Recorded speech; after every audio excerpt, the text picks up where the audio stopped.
Hello YouTube and welcome back to another Dare to Game video. Today we're playing Mount & Blade Bannerlord and we're doing another troop video here. So this one is the top 5 best infantry units in the game.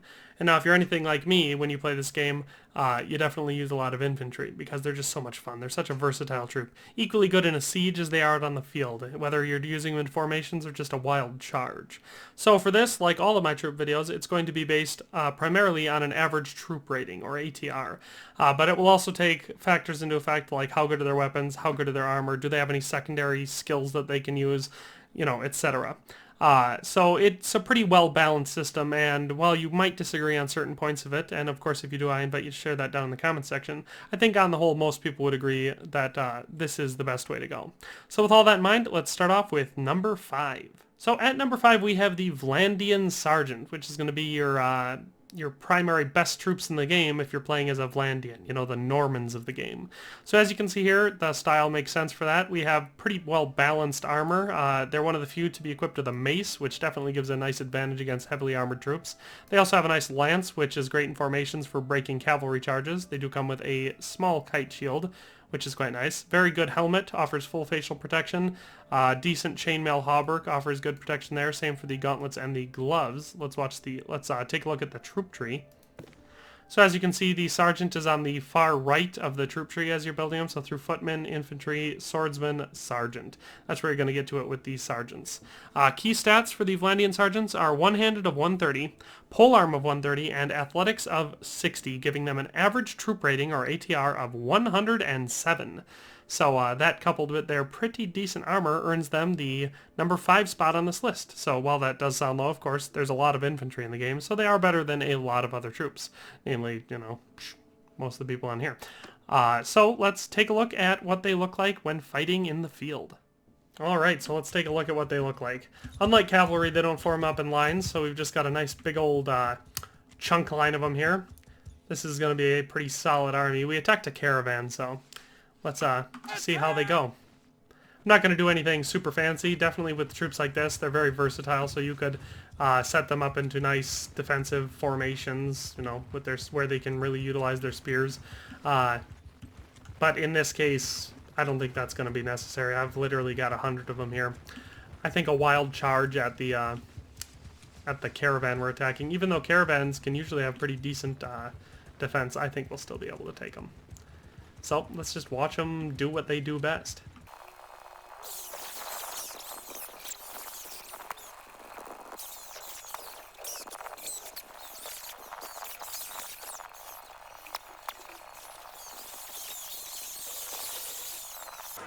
So there you have it. That is number 5, the Vlandian Sergeants. Now the caravan is obviously a more time-consuming enemy to take down because they are a tendency to run away like little bitches. But that is number 5, so let's move on to number 4. So at number 4 we have the Sturgian Veteran Warrior. And now this is going to be, like many Sturgian troops, one that doubles as more than one. But that being said, their primary focus is definitely as heavy shock infantry. Infantry, I should say. They just have the added advantage of having some nice throwing javelins. So as you can see, weapon-wise, they're very well balanced. Nice heavy armor offers full body protection, good primary weapon of a nice hewing axe, and then of course a nice big round shield. So let's check out the troop tree. So as you can see for the Veteran Warrior, this is going to be one of the far to the left ones. We're going to go Sturgian Warrior, Sturgian Soldier, Sturgian Spearman, and then Sturgian Veteran Warrior. Now the Hidnar, I think is how you said that, is definitely a contender, but their armor sucks in comparison. They die really fast if you're playing against anyone who throws or shoots anything. And the shock troops are just inferior. I thought they would be very cool from what they sound like, but they just don't do as well in combat.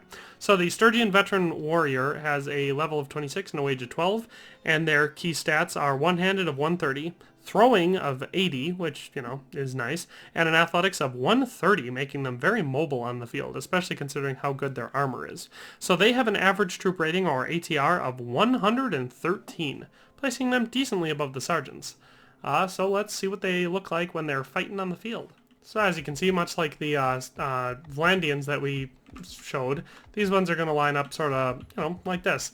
And they're going to pull out their javelins right away. So let's just let them do what they do best. Now this will probably be pretty quick, given the numbers, you know, the... Warriors!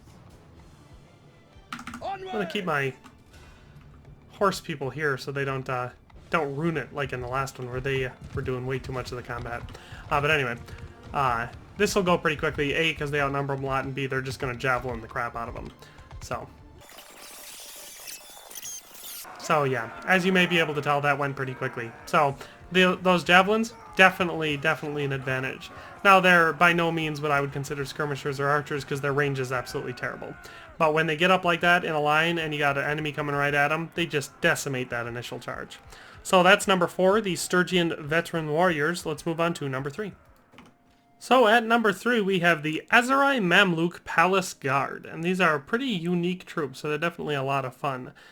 So as you can see, these ones, A, are pretty well equipped, so they've got nice heavy armor just all around, and B, they've got an awful lot of weapons going on. So primary weapon we have here is this, I would say this large two-handed bardiche looking axe slash polearm, just a super deadly weapon, which makes sense as a desert dwelling palace guard. Pretty common to have a nice long pole axe. They do not have a shield, which is a weakness, but they have a nice long sword, which is pretty nimble and quick, and they also have throwing axes equipped, so very versatile. So let's take a look at the troop tree.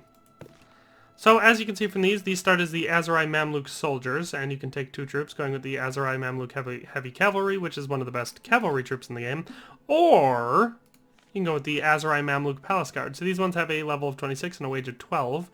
Key stats for these ones are one-handed of 80, two-handed of 130, throwing of 130, and athletics of 130, giving them a ATR, or average troop rating, of 117.5. So with all that being said, they're definitely very versatile. Really the only weakness is no shield, but they have that two-handed weapon, which is brutal in combat. So speaking of combat, let's see how they do.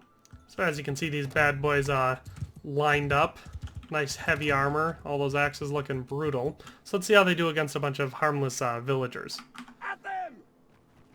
Which, you know, yeah, maybe not the best test of their steel, but it was the only thing I could find. And the Aserai, you know, makes sense. So, let's let them do what they do.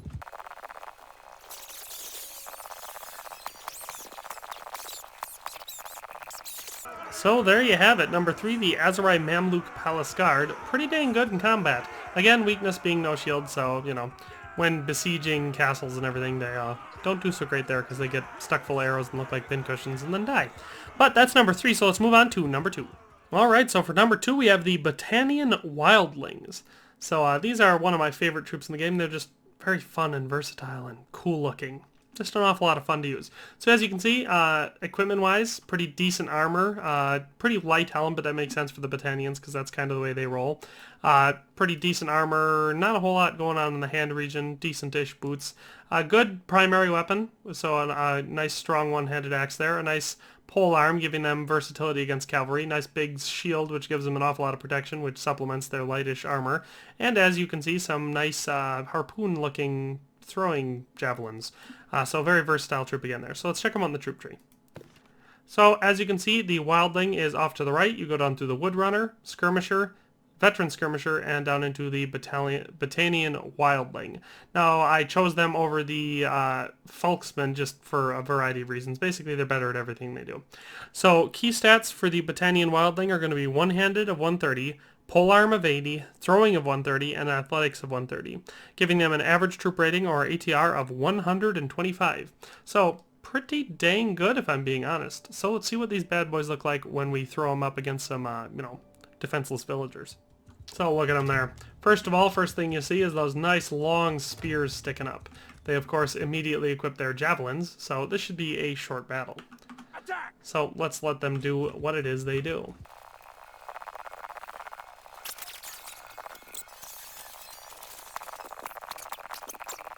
So there you have it. That was number 2, the Battanian Wildlings, and as you can see, decent all-around troop.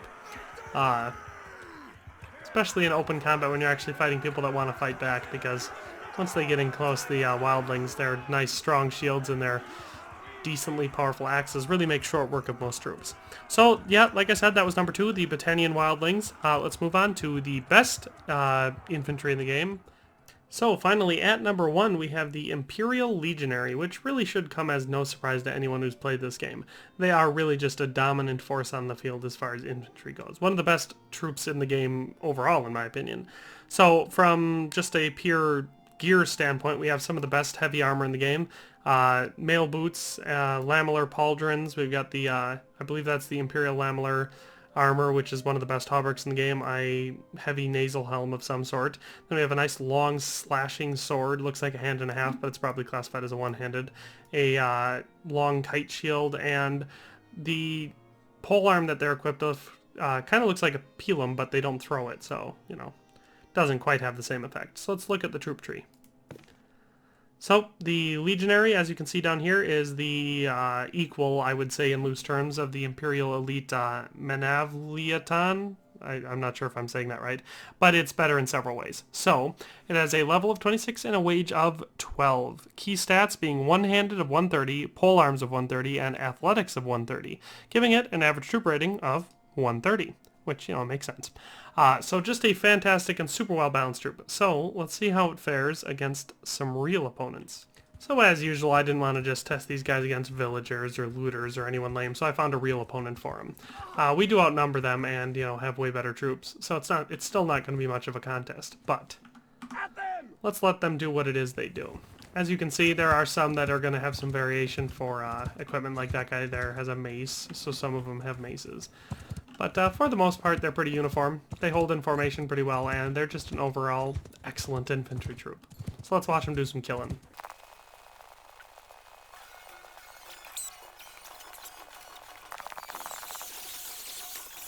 So as you can see, it didn't take very long for these mercenary rabble to break and run when it came time for them to face up against some real troops, you know, an entire army of Imperial Legionaries. This is a pretty balanced system, I feel, of measuring how good troops are.